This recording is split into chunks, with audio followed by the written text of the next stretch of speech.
Assalamualaikum warahmatullahi wabarakatuh. Nama saya Muhammad Ainur Fadila dari kelas 12 Kimia Industri A akan menjelaskan tentang alat pengukur aliran fluida yang berjenis pitot tube. Ada beberapa poin yang dapat dijelaskan tentang pitot tube, yaitu pengertian, prinsip kerja, cara kerja, kegunaan, pengaplikasian, serta kelebihan dan kekurangan. Untuk poin pertama yang dapat saya jelaskan tentang tabung pitot ialah pengertiannya. Tabung pitot dibaca pitot sesuai fonologi Prancis adalah instrumen untuk melakukan pengukuran tekanan pada aliran fluida. Tabung pitot ditemukan oleh insinyur berkebangsaan Prancis Henri Pitot pada awal abad ke-18 dan dimodifikasi oleh ilmuwan berkebangsaan Prancis Henri Darcy di pertengahan abad ke-19.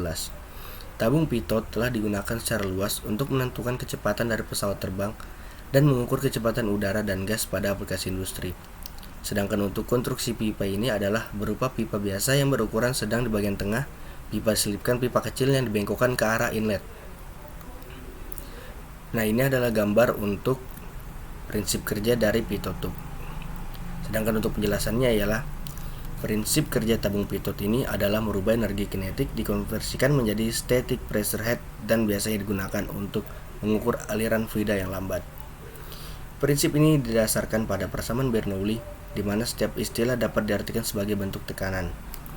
P tambah setengah Pi kali V kuadrat tambah Y kali H sama dengan konstan sepanjang merampingkan, atau 1, di mana P sama dengan tekanan statis atau relatif terhadap fluida bergerak, satuannya PA, Pi sama dengan densitas, satuannya kilogram per meter kubik, Y sama dengan berat jenis, satuannya kN per meter kubik, V sama dengan kecepatan aliran, satuannya meter per second, G sama dengan percepatan gravitasi, satuannya M per S kuadrat, H sama dengan tinggi elevasi, satuannya M.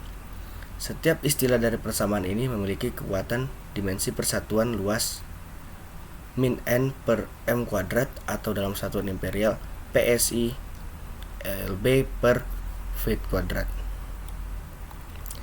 Nah, untuk cara kerja dari tabung pitot ini ialah pipa terbuka kecil di mana permukaannya bersentuhan langsung dengan aliran.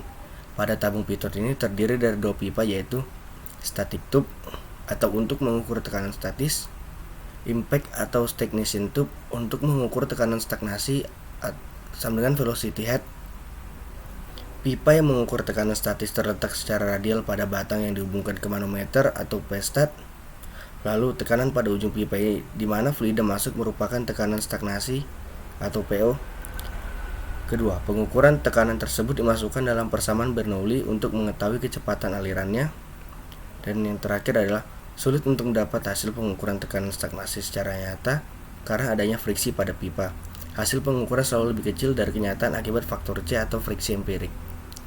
Sedangkan untuk kegunaan dari pitot tube ialah pitot tube dapat digunakan sebagai pengukur tekanan fluida pada wind tunnel dan menghitung profil kecepatan aliran pada pipa.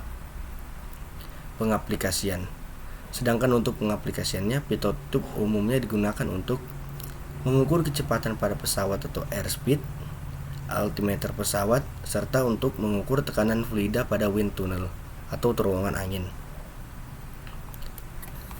Setiap sesuatu pasti ada kelebihan dan kekurangannya. Berikut adalah kelebihan dan kekurangan dari pitot tube. Kelebihannya ialah susunannya sederhana, relatif mudah ditemukan dan murah, tidak perlu adanya kalibrasi, serta pressure drop aliran kecil. Sedangkan untuk kekurangannya ialah keakuratannya rendah. Sekian dari saya, terima kasih.